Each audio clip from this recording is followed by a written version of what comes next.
નમસ્કાર દર્શક મિત્રો, પીટીએન સાથે હું રૂપલ ઠક્કર. એક નજર આજના મુખ્ય સમાચાર પર.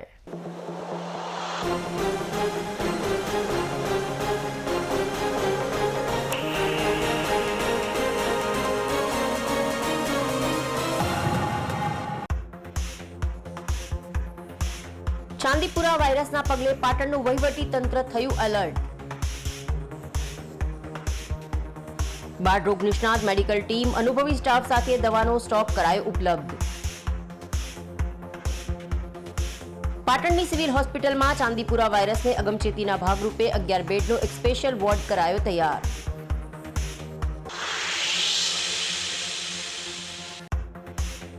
પાટણ જિલ્લાના મહેમદપુર ગામના ખેડૂત ખેતી ક્ષેત્રે બન્યા આત્મનિર્ભર. જામફળ, દાડમ, લીંબુ, દ્રાક્ષની ખેતી થકી આવક મેળવતા મહેમદપુરના ગામના ખેડૂત. આ વર્ષે ગાય આધારિત ખેતીના લીધે આંબાના પાકમાં 1.40 લાખ જેટલી થઈ છે આવક.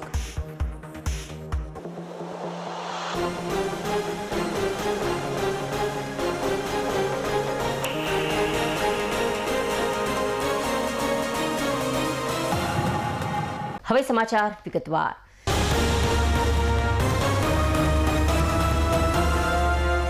છેલ્લા અઠવાડિયાથી ગુજરાતમાં ચાંદીપુરા વાયરસ હાહાકાર મચાવી રહ્યો છે. હાલ ગ્રામ્ય વિસ્તારોની સાથે સાથે વાયરસ હવે શહેરોમાં પણ બેકાબૂ બનવાની તૈયારી કરી રહ્યો છે. રાજ્યમાં ચાંદીપુરાના કુલ કેસ 35 અને મૃત્યુ આંક વધીને 21 થયો છે.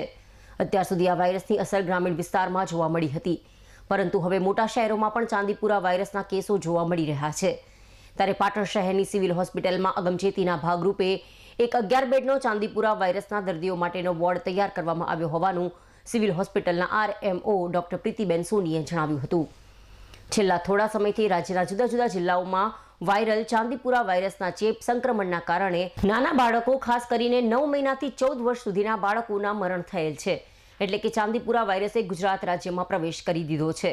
ત્યારે પાટણ જિલ્લો ચાંદીપુરા વાયરસથી સંક્રમિત થયો હોય તેવો એક પણ દર્દી આજ દિન સુધી નોંધાયો ન હોવાનું પાટણ સિવિલ હોસ્પિટલના RMO પ્રીતિબેન સોનીએ જણાવ્યું હતું. વધુમાં તેઓએ જણાવ્યું કે ચાંદીપુરા વાયરસના અગમચેતીના ભાગરૂપે પાટણ સિવિલ હોસ્પિટલમાં 11 બેડનો એક વોર્ડ હોસ્પિટલના ઉપરના માળે અલગ તૈયાર કરવામાં આવ્યો છે. જો વધુ જરૂરિયાત ઊભી થશે તો તેના માટે પણ તૈયારી રાખવામાં આવી છે, જેના માટે પૂરતી દવાનો સ્ટોક પણ છે. સાથે બાળ રોગ નિષ્ણાત ડોક્ટર, મેડિકલ ઓફિસર ટીમ તેમજ અનુભવી તમામ સ્ટાફ સજ્જ રાખવામાં આવ્યા છે, જેથી કોઈ પેશન્ટ આવે તો સારવાર મળી રહે. વધુમાં તેમણે જણાવ્યું કે વાયરસના સેમ્પલ ટેસ્ટિંગ અંગે રાજ્યના આરોગ્ય મંત્રી ઋષિકેશ પટેલે એક મોટી જાહેરાત કરી હતી. તેમણે જણાવ્યું હતું કે ચાંદીપુરા વાયરસના સેમ્પલનું ટેસ્ટિંગ હવે GBRCમાં થશે. સેમ્પલને પુણે મોકલવામાં નહીં આવે અને ગાંધીનગરમાં ટેસ્ટિંગ થઈ જશે. હવે GBRCમાં વ્યવસ્થા કરી છે, એટલે ઝડપથી રિપોર્ટ મળશે. વધુમાં તેમણે જણાવ્યું કે વરસાદી વાતાવરણના કારણે વાયરલ ફીવરના કેસ વધતા હોય છે. ત્યારે પાટણ સિવિલ હોસ્પિટલમાં છેલ્લા 15 દિવસમાં તાવ, શરદી, ખાંસીના 600થી વધુ કેસ નોંધાયા હોવાનું જણાવ્યું હતું. ચાંદીપુરા વાયરસ બાળકોને શિકાર બનાવે છે. એ મુખ્ય રીતે 9 મહિનાથી 14 વર્ષ સુધીના બાળકોને પ્રભાવિત કરે છે. માખી કે મચ્છરના કરડવાથી બ્લડમાં વાયરસ પહોંચતા તેનું સંક્રમણ ફેલાય છે, જેથી 0 થી 14 વર્ષના બાળકોને તાવ આવવાની સાથે ઝાડા, વોમિટિંગ અને અસરની સાથે ચાંદીપુરા વાયરસના લક્ષણો દેખાય તો તુરંત નજીકના સરકારી હોસ્પિટલ ખાતે સારવાર લેવા શહેરીજનોને આહવાન કર્યું હતું. જનરલ હોસ્પિટલ પાટણ ખાતે હાલ ચાંદીપુરમ જે કેસનું જે અત્યારે સમગ્ર રાજ્યની અંદર સંક્રમણ વધી રહ્યું છે એવા જે સમાચારો ને બધું જોવા મળ્યા બી છે. સાબરકાંઠા છે, બનાસકાંઠા છે, મહેસાણા છે, ત્યાં કેસીસ વધારે ડિટેક્ટ બી થયા છે. પરંતુ હાલ પાટણ જિલ્લામાં કોઈ પણ શંકાસ્પદ કે એવો કોઈ કેસ આપણાને હાલ ધ્યાન પર આવેલ નથી, આજ દિન સુધી ધ્યાન પર આવેલ નથી. પરંતુ આપણે જે સરકારશ્રીને ગઈકાલે CM સાહેબની અને આપણા હેલ્થ મિનિસ્ટર સાહેબની અધ્યક્ષતામાં જે મિટિંગ યોજાઈ ગઈ, એમાં મળેલ સૂચનાના આધારે સંપૂર્ણ આપણે તૈયારીઓ હોસ્પિટલ ખાતે કરી દીધેલ છે. જેમાં દવાઓથી માંડીને, તજજ્ઞોથી માંડીને બધાને લાગતા સૌને આપણે સૂચના આપી દીધેલ છે. હાલ આપણે જોવા જઈએ કે ભાઈ જે લોકોની જે જાગૃતિ કેળવવાની જે વાત છે, તેમાં ખાસ કરીને બાળકોમાં જે આ ચાંદીપુરમનો જે રોગ જોવા મળતો હોય છે, તેમાં બાળકોની અંદર જ્યારે બી તાવ આવે છે ત્યારે ખૂબ જ હાઈ ગ્રેડ ફીવર આવી જતો હોય છે અને બાળકને તરત ખેંચ આવવાની ચાલુ થઈ જતી હોય છે.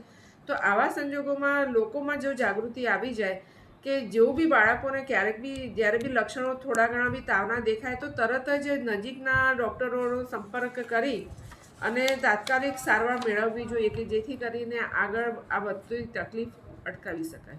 આપણે પાટણ સિવિલ હોસ્પિટલમાં ચાંદીપુરમ લઈને કોઈ ખાસ વોર્ડની કે એવી રચના કરવામાં આવી છે? આપણે જનરલ હોસ્પિટલ પાટણની અંદર આખો એક વોર્ડ તૈયાર કરેલ છે અને જો કદાચ ગંભીરતા બાળકની જો વધે છે તો એવા સંજોગોમાં એને આઈસીયુની બી ટ્રીટમેન્ટ આપણે આપી શકીએ એવી આપણે એ કરી દીધી છે. ડૉક્ટરોની કોઈ ખાસ ટીમ તૈયાર કરવામાં આવી છે? ડૉક્ટરોમાં આપણે સમગ્ર મેડિકલ ઓફિસર, તજજ્ઞમાં આપણા પીડિયાટ્રિશિયન ડૉક્ટર રાજેશભાઈ અને સમગ્ર આપણો જે અનુભવી જે સ્ટાફ છે તે બધાને આપણે સાવધ કરી દીધેલ છે.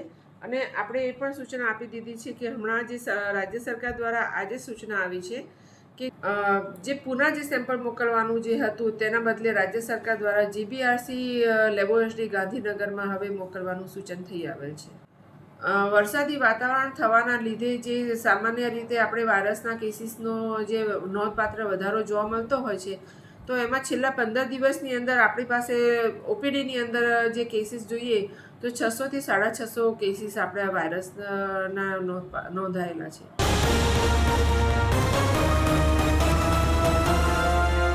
તાજેતરમાં સરકારશ્રી દ્વારા અભ્યાસક્રમમાં શ્રીમદ ભગવદ્ ગીતાના ભાગનો સમાવેશ કરવામાં આવતા કેટલાક લોકો દ્વારા પોતાના અંગત સ્વાર્થ રાજકીય તુષ્ટિકરણ માટે તેનો વિરોધ કરી રહ્યા છે.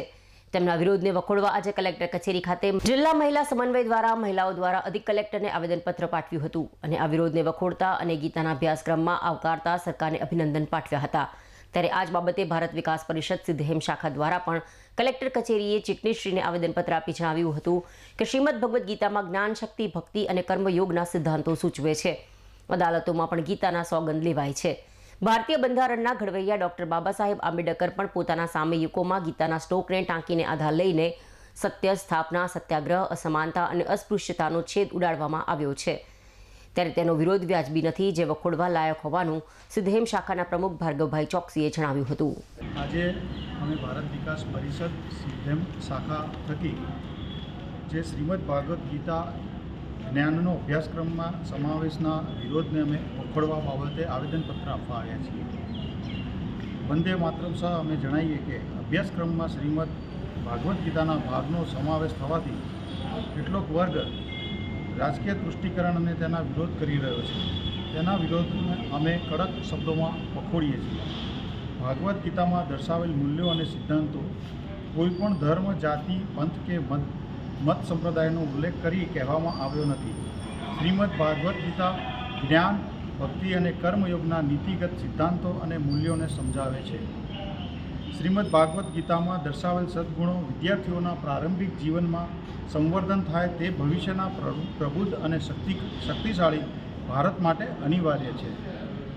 વિદ્યાર્થીઓના અભ્યાસક્રમમાં શ્રીમદ ભાગવત ગીતાના પાઠ સમાવિષ્ટ કરવા માટે રાજ્ય સરકાર અને વિશેષમાં આપશ્રીને અભિનંદન, એટલે કે અમે કલેક્ટરશ્રીને પણ અભિનંદન પાઠવીએ. તો શ્રીમદ ભાગવત ગીતાના આ જીવન મૂલ્યોના પાઠ કોઈપણ ભેદભાવ વિના ભણાવવામાં આવે અને તેનો વિરોધ ન થાય તેને માટે અમે અત્રે આવેદનપત્ર આપવા આવેલા છીએ.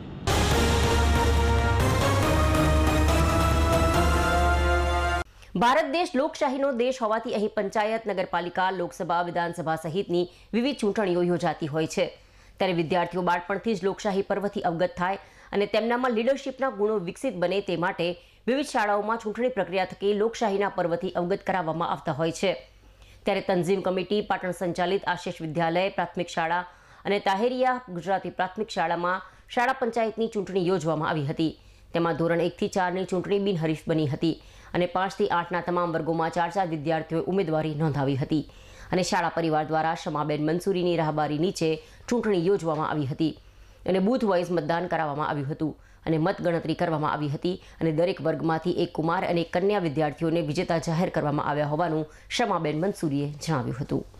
કમિટી સંચાલિત આશીષ વિદ્યાલય પ્રાથમિક શાળા અને તાહેરિયા ગુજરાતી પ્રાથમિક શાળામાં શાળા પંચાયતની ચૂંટણી યોજવામાં આવી હતી, જેમાં ધોરણ 5 થી 8ના વિદ્યાર્થીઓએ 4 વિદ્યાર્થીઓએ પોતાની ઉમેદવારી નોંધાવી હતી. વિદ્યાર્થીઓએ ઉત્સાહભેર મતદાન કર્યું હતું અને આ મતદાન પછી ગણતરી કરી વિજેતા જાહેર કરવામાં આવ્યા હતા. આ ચૂંટણી પંચાયત લોકશાહીની સમજ કેળવાય તે હેતુથી સમગ્ર આયોજન કરવામાં આવ્યું હતું.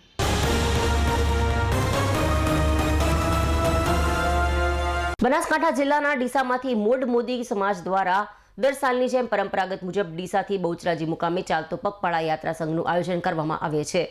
ત્યારે અષાઢી બારસના દિવસે બનાસકાંઠા જિલ્લાના ડીસામાંથી પાટણ મુકામે બહુચર માતાજીનો સંઘ પહોંચ્યો હતો અને બાધા માનતાવાળા ભાવિક ભક્તોએ બહુચર માતાજીના પગપાળા સંઘમાં બહુચર માતાજીની કંકુ ચોખા ફુલહારથી પૂજા અર્ચના કરી હતી. અને આ પગપાળા સંઘ બહુચરાજી ખાતેના બહુચરાજી માતાજીના મંદિર પરિસર ખાતે આજે સાંજે 14ના દિવસે પહોંચશે. ત્યારે બહુચર માતાજીના સંઘમાં બનાસકાંઠા જિલ્લાના ડીસા તાલુકાના મોડ મોદી સમાજના આગેવાનો કાર્યકરો સહિત સમાજના ભાઈ બહેનો મોટી સંખ્યામાં પગપાળા યાત્રા સંઘમાં જોડાયા હતા.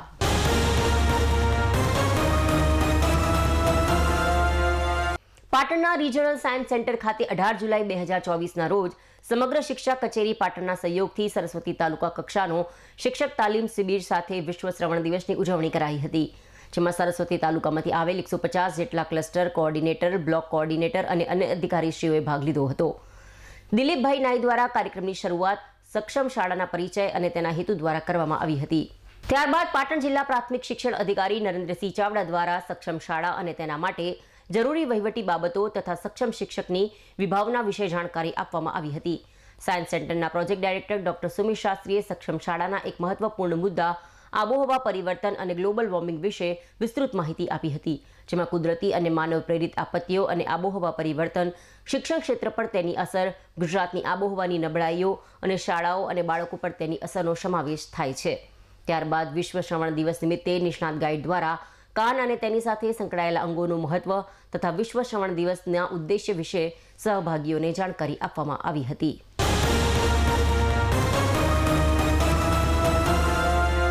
પ્રાકૃતિક ખેતીની મુહિમ પાટણ જિલ્લામાં આયોજનબદ્ધ રીતે આગળ વધી રહી છે. એક સમયે પાટણ જિલ્લામાં રાસાયણિક ખાતર દ્વારા ખેતી થતી હતી, પરંતુ તાજેતરમાં રાજ્યપાલ શ્રી આચાર્ય દેવવ્રત અને રાજ્ય સરકાર દ્વારા પ્રાકૃતિક ખેતીને પ્રોત્સાહન આપવાથી પાટણ જિલ્લામાં ઘણા બધા ખેડૂતોએ રાસાયણિક ખેતી છોડીને પ્રાકૃતિક ખેતી અપનાવવા લાગ્યા છે. જેમાં પાટણ જિલ્લાના મહેમદપુર ગામના ખેડૂત શ્રી પટેલ કાંતિભાઈએ પણ રાસાયણિક ખેતી છોડીને પ્રાકૃતિક ખેતી અપનાવી છે. પ્રાકૃતિક ખેતી વિશે મહેમદપુર ગામના ખેડૂત પટેલ કાંતિભાઈ મુરજીભાઈએ જણાવ્યું કે હું કોરોના સમયથી પ્રાકૃતિક ખેતી કરું છું. મારા ખેતરમાં આંબા, અંજીર, જામફળ, દાડમ, દ્રાક્ષ જેવા પાકોનું વાવેતર કરેલું છે. સાથે આંતરપાક તરીકે હું શાકભાજીનું વાવેતર કરું છું. આત્માત અને બાગાયત ખાતાના સહયોગ મળવાથી આજે હું પ્રાકૃતિક ખેતી તરફ વળ્યો છું. આ વર્ષે ગાય આધારિત ખેતીના લીધે આંબાના પાકમાં 1.40 લાખ જેટલી મકબલ આવક થઈ છે. જેથી હું દરેક ખેડૂતને વિનંતી કરું છું કે ગાય આધારિત ખેતી કરો. ગાય આધારિત ખેતીમાં ગાયનું છાણ, ગૌમૂત્ર, જીવામૃત બનાવીને તેમનો છંટકાવ કરે છે. તેનાથી ઉત્પાદન સારું મળશે.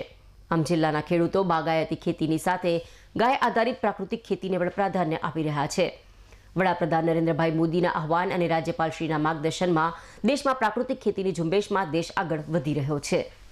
મેં કોરોના વખતથી મારે પ્રાકૃતિક ખેતી માટેથી મેં ઓબાનું વાવેતર કરેલું અને એ પછી ઓબા આજે મારા આટલું ઓબા વત્તા અંદર શાકભાજી વત્તા અંજીર છે, જામફળ છે, દાડમ છે, પછી દ્રાક્ષ છે અને એના અંદર આંતરપાક તરીકે મેં શાકભાજીનું વાવેતર અંદર કરેલું છે. અને જે પ્રાકૃતિક છે, જે આત્માના સહયોગથી અને બાગાયત ખાતાના સહયોગથી મને સહકાર બી પણ મળેલો છે ને એમને મને ફાયદો કર્યો છે. એમની મને પૂરેપૂરો સપોર્ટ છે ને એમના હિસાબે થઈને એમને મને પ્રાકૃતિક ખેતી તરફ વાળ્યો છે. અને એના હિસાબે થઈને મેં ગાય આધારિત મેં ખેતી જે ચાલુ કરી છે એના અંદર અને આજે બી પણ શાકભાજી અંદર વાવું છું. અને આ જઈ સાલ આ સાલ એમ કે 24ની સાલની અંદર ઓબામાં 1,40,000નું મેં મબલક વાવેતર લીધું છે અને એનો મારે 0 ટાઈપ ખર્ચો આવ્યો છે. મેં ગાય આધારિત જે ગૌમૂત્ર અને એ બધું એનો ઉપયોગ કરી જીવામૃતનો નીનો અને મેં આ ખેતી ચાલુ કરેલી છે અને મને એનો મોટો ફાયદો છે. અને હું દરેક ખેડૂતને વિનંતી કરું છું કે ગાય આધારિત ખેતીનો ઉપયોગ કરો અને ઝેરમુક્ત બનો. શાકભાજી વાવું છું કે જેના અંદર મેં રીંગણે વાવ્યા હતા, બરાબર, ફુલેવરે વાવ્યું હતું, ટોમેટાએ વાવ્યા હતા, એનોય મને મોટો લાભ થયેલો છે. અને આ રામુ ફાર્મ જે તે નોમ રાખ્યું છે એ મારા મધર અને મારા ફાધરના નોમ પરથી એમ કે રાઈબેન મુરજીભાઈ પટેલ એના પરથી ટૂંકા નોમ મેં રામુ ફાર્મ કુદરતી ગાય આધારિત ફાર્મ નામ રાખેલું છે.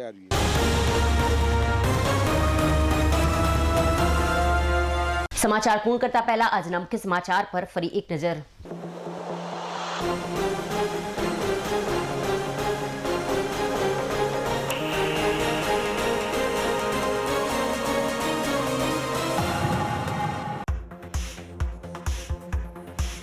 ચાંદીપુરા વાયરસના પગલે પાટણનું વહીવટી તંત્ર થયું એલર્ટ.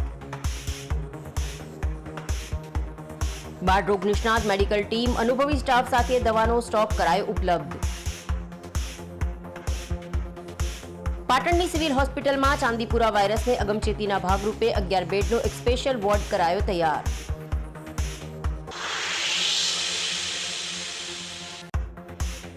પાટણ જિલ્લાના મહેમદપુર ગામના ખેડૂત ખેતી ક્ષેત્રે બન્યા આત્મનિર્ભર. જામફળ, દાડમ, લીંબુ, દ્રાક્ષની ખેતી થકી આવક મેળવતા મહેમદપુરના ગામના ખેડૂત. આ વર્ષે ગાય આધારિત ખેતીના લીધે આંબાના પાકમાં 1.40 લાખ જેટલી થઈ છે આવક.